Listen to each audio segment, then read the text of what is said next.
Eu sou Matheus Chico, canal Siqueira.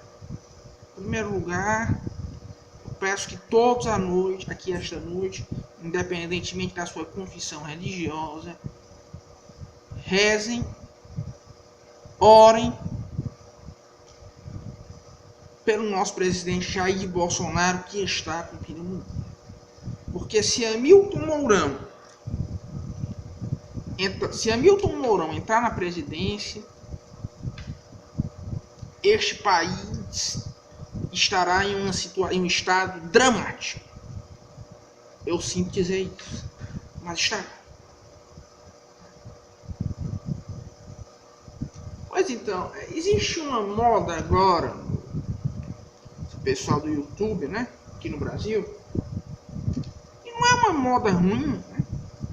Esse pessoal fazer debates teológicos. Inventaram essa moda agora, que é o que até acho muito divertido. Fulano desafia outro para o debate, o cicrano, né? Aí se aceitar, se não aceitar, a briga começa se aceitou, se não aceitou. Se não aceitar, o outro é covarde, é sei lá o que, é não sei o que, né? E então eu assisti a alguns desses debates, inclusive um que teve hoje no Universo Católico sobre a predestinação, né? Na verdade foi no canal do tio Cláudio, né? Cláudio Campos, né?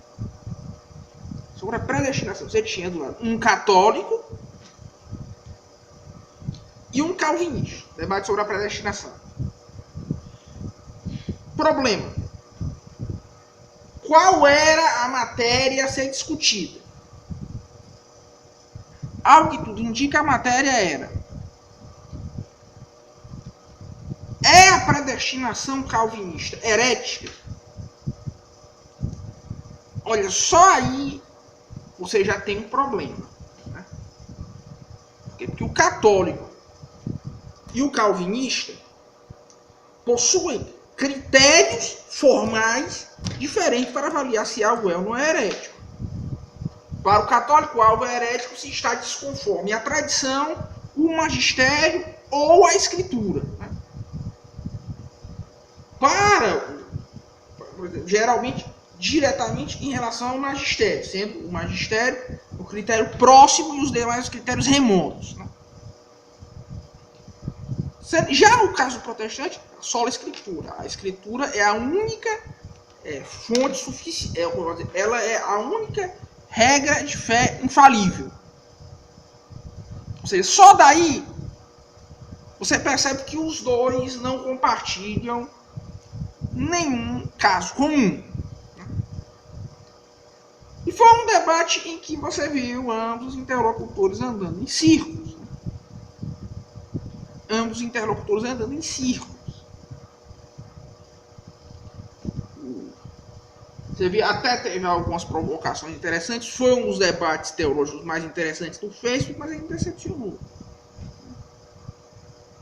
No YouTube, aliás, mas ele decepcionou. Por quê? Porque para você ter um debate, você tem que ter alguns critérios básicos. Primeiro, deve haver uma matéria clara em discussão. Não havia. Não havia de jeito nenhum. Segundo, ambos os interlocutores devem estar de acordo em relação a uma série de pressupostos epistemológicos. Ou então um irá soar para o outro, no caso da sola escritura, nesse caso soa para o outro lado, um petício princípio. Eu vi até no caso do indivíduo em questão, o protestante tentar comprovar que a doutrina da predestinação calvinista está de acordo com o Concílio de Trento, logo ela não é herética mesmo para o catolicismo, apesar que ele ignora o resto da documentação a respeito, como por exemplo a bula Unigenitus Dei Filius, né? E condena as teses jansenistas e, por analogia, as teses calvinistas. Ou seja, mas ele pode afirmar, não, eu não aceito a infalibilidade papal. Mais uma razão pela qual você tem um fundamento comum discrepante entre ambos, né? Ambos têm pressupostos epistemológicos, critérios formais diferentes. ambos não compartilham os mesmos axiomas para o prosseguimento da discussão. Ou seja, aí você não tem como ter um debate frutífero. Resumo da ópera: de onde menos se espera, daí mesmo é que não sai nada. Daí mesmo é que não sai nada. Porque para se você discutir se algo do protestantismo é ou não é herético, você vai ter que primeiro contestar o critério do protestantismo para avaliar o que algo é ou não é herético, que é o quê? A suficiência material e formal das escrituras. E os protestantes têm, por sua vez, não, isso aqui não é uma crítica ao protestantismo, tem, por sua vez, várias concepções diferentes do que é o solo escritura. Mas isso não é tema para esse vídeo. Né? Do mesmo modo, o protestante terá que atacar, né, o que é a regula fidei, o que é o depositum fidei do católico.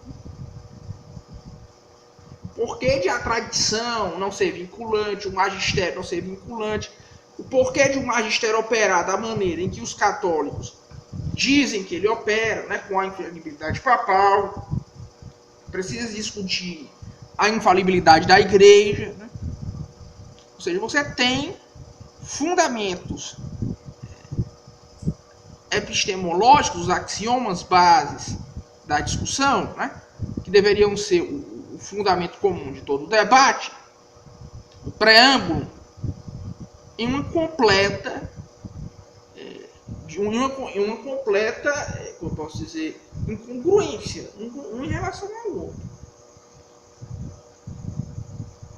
Ainda mais discutir, né, se a predestinação calvinista é herética, sem você discutir antes os critérios pelos quais algo é herético, né,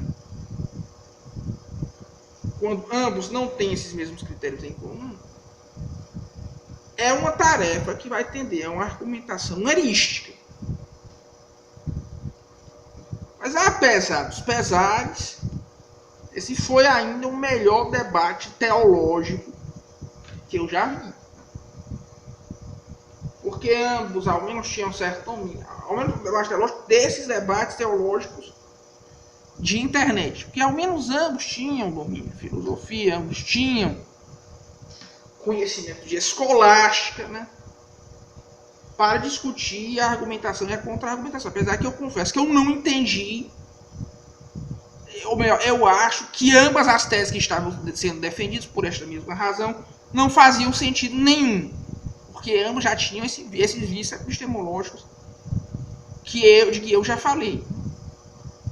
Cada um assumia coisas demais sobre a opinião do outro.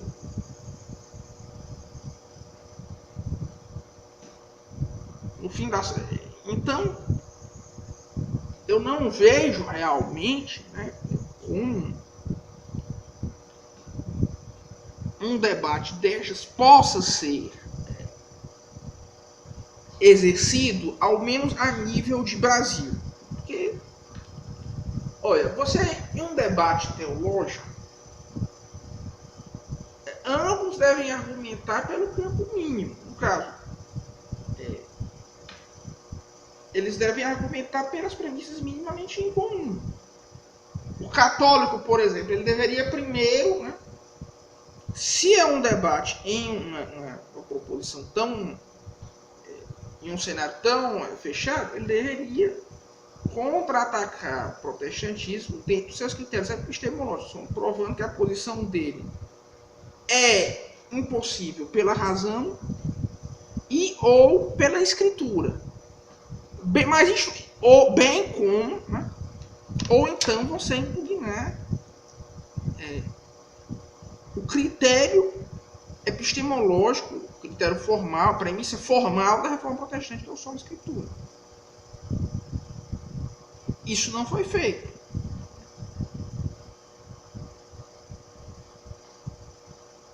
E foi demonstrado que ambos os grupos no meio do debate existem várias visões diferentes simplesmente o que é a expressão livre-arbítrio. O reformado tem uma visão diferente do que é o livre-arbítrio e o católico tem uma visão diferente. Ou seja, ambos falam que o livre-arbítrio existe, ambos podem dizer que o livre-arbítrio existe e está falando da mesma coisa. E ambos podem dizer que ele não existe e falar de coisas diferentes. Isso se nós descontarmos ainda, né, as definições impróprias do livre-arbítrio. Por exemplo, o vulgo tem uma impressão errônea de que o livre-arbítrio é uma categoria moral e não metafísica. O livre-arbítrio é o direito de fazer o que quiser. Dentro da doutrina reformada, como isso foi mencionado em um certo momento do debate, você tem visões diferentes de se o livre-arbítrio existe ou não.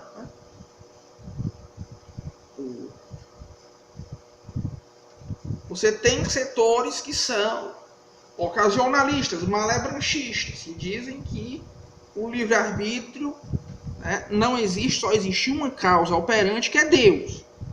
Outros defendem que são causas concorrentes, né?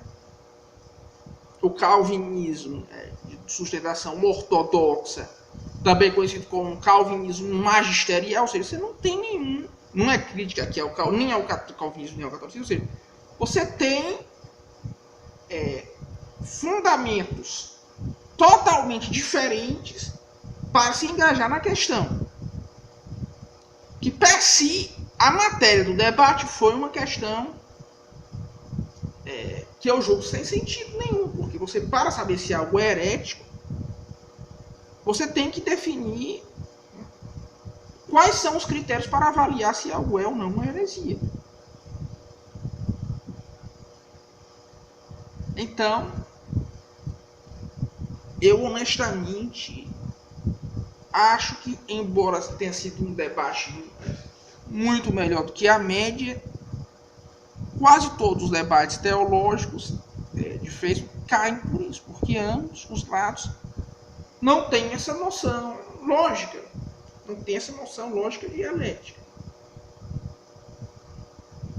Pois então é fundamentalmente isso. Um forte abraço a todos e até logo.